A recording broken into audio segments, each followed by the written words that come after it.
Lithuania with members of Lithuania's new rapid reaction force. They've just stormed this building, taking out a number of pro-Udian separatists. This is all part of the lightning strike exercise designed to simulate the hybrid war which we've seen in eastern Ukraine.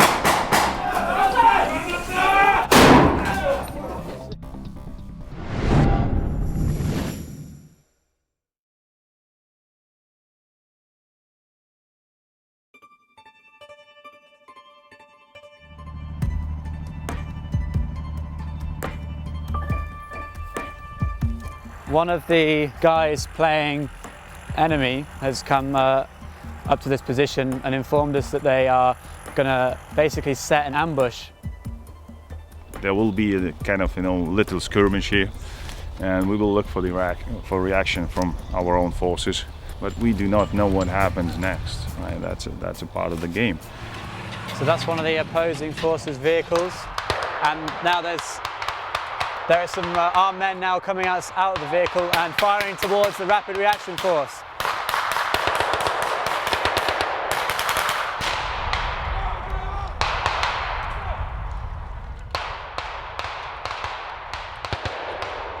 So they've had to withdraw. Right. This was a little skirmish here. They just, tested our positions. And so if in reality, do you think then most of those attackers would have been killed, do you think, in that scenario? I believe so. I believe so. So a success then? It is. Following its fueling of the crisis in Ukraine, Russia has turned its attention to its Baltic neighbours, increasing its provocative rhetoric and running a number of large-scale military drills along its western borders. In Ukraine, Russia used threats to Russian speakers to justify its annexation of Crimea. With their own Russian-speaking minorities, this has put the Baltic states on edge, who fear that they could be next. As a result, the countries of Latvia, Estonia and Lithuania are adapting and readying their military forces. This is especially true for Lithuania, a NATO and EU state that shares a border with the heavily militarized Russian exclave of Kaliningrad. Lithuania has created its own rapid reaction force and has also taken the drastic step of reintroducing conscription. In May, Lithuania carried out its first ever nationwide test of the rapid reaction force, dubbed Operation Lightning Strike. The exercise mobilized some 2,500 soldiers and 500 police to test the state's ability to counter the type of hybrid warfare methods seen in Ukraine. The main lessons learned came from Ukraine scenario. We are analyzing, we see, we had direct contact with those soldiers who are coming here for medical treatment. So we're just speaking with them and we are building this scenario and what to expect. We're trying to do one day we're dealing with the protest with civilian people, then we have also prepared for some regular war or even mixture of those. So Major, could you tell me what we are looking at here? We have the map of Lithuania. The red cubics reflect the adversary forces, those groups acting in this part of Lithuania. In the eastern part, they want to declare independence of the eastern Lithuania. We know that they get support by smuggling weapons, especially using those corridors in here from Parta. And we know the country of Parta is very close related and supported by country of Udia. We always, during the exercise, use artificial names, just in order not to get any kind of friction or political issues. Sure. Yeah. I mean, it's absolutely artificial countries, and it has nothing to do with reality. That's the main idea we say during every kind of exercise. So we're definitely saying that that's not Russia right there? Absolutely. But we are saying that's Latvia there, that's no problem? That's no problem, that's Latvia. I see. The first major exercise was an intensive multi-scenario drill designed to test the coordination between the Rapid Reaction Force and the National Police. For the day, the army had taken over the town of Kaišiadorys, and residents of the town came out in droves to see the exercise unfold. This is the town of Kaišiadorys, which for today's part of the exercise has been attacked by pro-Udian separatists who've taken over a government building in the main square here and also holding a protest.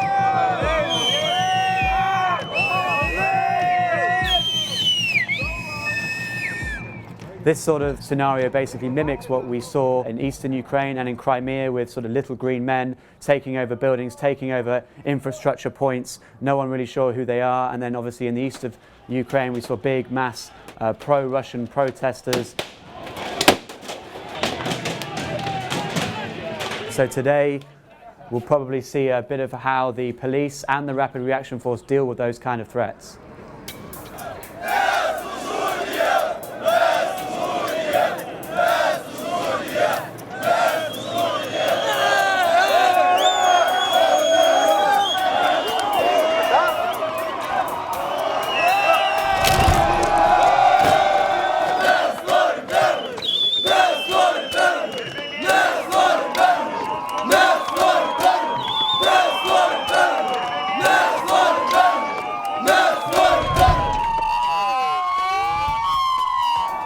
The protesters are now moving towards the public security forces, who have got some dogs, they've got some sort of tear gas canisters and shotguns, riot control weapons.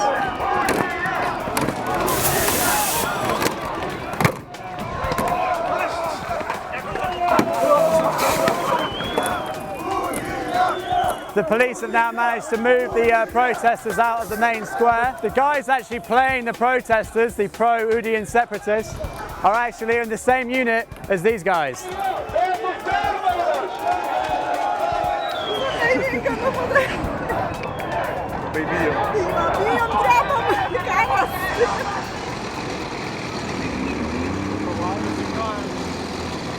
So this is the anti-terrorist unit that is now coming to deal with the unknown gunmen that have taken up residence inside the building.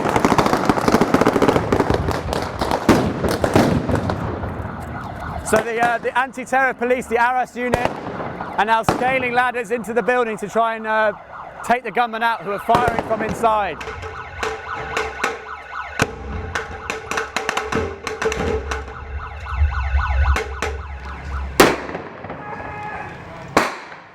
The firing at least has stopped now, so it seems like they've neutralized the threat. This is basically what the Ukrainian government wished they'd done in places like Crimea and Donetsk.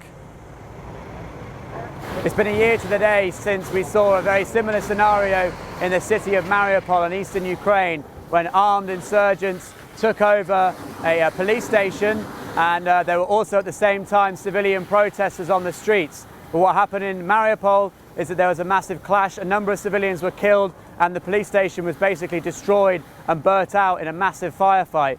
These sort of exercises by the Rapid Reaction Force and the Ministry of Interior are basically to ensure a situation like that doesn't happen here in Lithuania. Clearly, the Lithuanian government is taking the events in Ukraine seriously. We spoke to Alexandras Matonis, a Lithuanian defense analyst, about Russia's motivations and the likelihood of it actually interfering in a NATO and EU state. The main foreign aggressive state that is backing the separatists in the exercise is known as the state of Udia. We know, though, that that is sort of representing Russia. Do you really think it's realistic that Russia would choose to either back a separatist movement or possibly invade a NATO and EU state like Lithuania? President Putin has always seen the need to reconsolidate those territories which once were a part of Russian Empire. I don't think we could expect the massive conventional cross-border attack from Russia. But when it comes to inciting social or national hatred, trying to take control over some rural area, some administrative buildings, trying to smuggle special forces soldiers as we've seen in Crimea, I think it's more likely. Since the Ukraine crisis, we've heard the term hybrid war used a lot. What does that actually mean? Most of the measures, most of the instruments in the hybrid warfare are well known from the past. We talk about Nazi German propaganda, which is very similar to Putin's propaganda. We talk about the use of special forces. It's just a new term for the well-managed, well-rehearsed set of political and military measures reintroduced without no one expecting them. For the next scenario, the pro-Udian separatists had seized an airfield in the east of the country to bring in supplies and reinforcements from Udia. Last year, we witnessed the pro-Russian separatists start the months-long bloody battle for Donetsk International Airport, which left hundreds of dead on both sides. As part of the exercise, the pro-Udian separatists have taken up positions around the airstrip, and the Rapid Reaction Force will converge on this position and try to retake the airfield from the separatists. In reality, if any sort of insurgency or any sort of separatist movement had taken an airfield, the likelihood of them actually being able to land supplies or even planes to take off from the airfield would be very slim, given the fact that Lithuania has its own air force and that there are also NATO planes stationed in the country as well. The separatist position just in front of us has been taken out with a grenade, so they're all playing dead now. It seems only 3 or 4 of the Rapid Reaction Force were needed to at least get this far. It's quite unrealistic, but I guess in a war game you always want the good guys to win. It looks like these two went on a bit of a Rambo killing spree and massacred all those separatists in the corner there.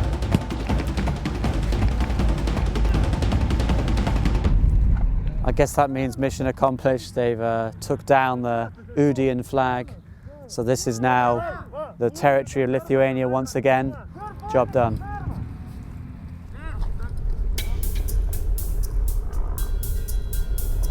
We've now come to an abandoned building on the outskirts of Kaišiadorys. For the purpose of the exercise, this building is being used as a HQ for the pro-Udian separatists. In the next 10 minutes or so, the Rapid Reaction Force is going to arrive at this location, storm the building and neutralise the separatists. So inside the HQ building, the pro-Udian separatists have also set up a second layer of defence with a sandbag emplacement and a heavy machine gun guarding the entrance to the second level where there are some more separatists upstairs. This is so that it makes it as difficult as possible for the Rapid Reaction Force to take over the building. You can hear some vehicles now moving towards the building, and the guys are taking up their defences, checking their weapons. I think it's about to get very, very loud in here.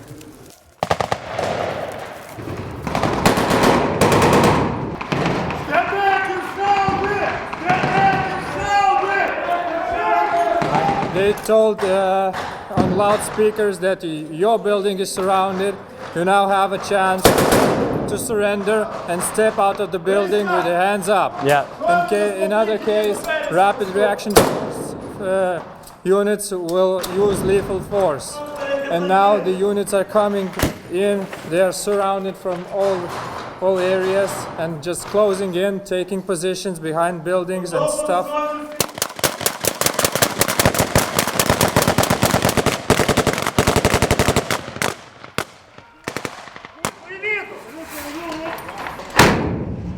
The Rapid Reaction Force members are basically right at the front door now.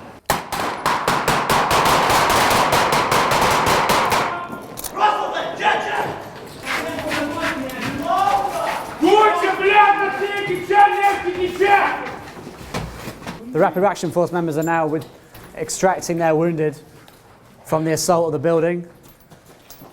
As far as we're aware, there's still separatist forces on the second floor.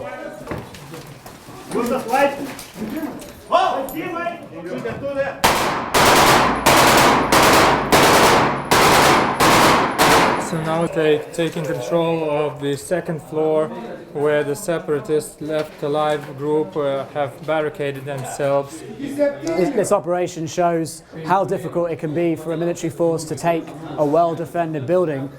So far, as part of the scenario at least, the Rapid Reaction Force have only had a couple of wounded, but in reality it could take a lot longer to clear this building and there could be a lot more casualties.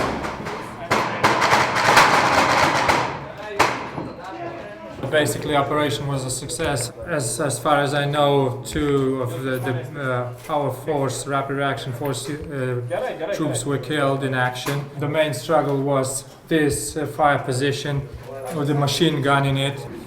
As far as I heard, about 13 killed in action on this floor and 3 surrendered.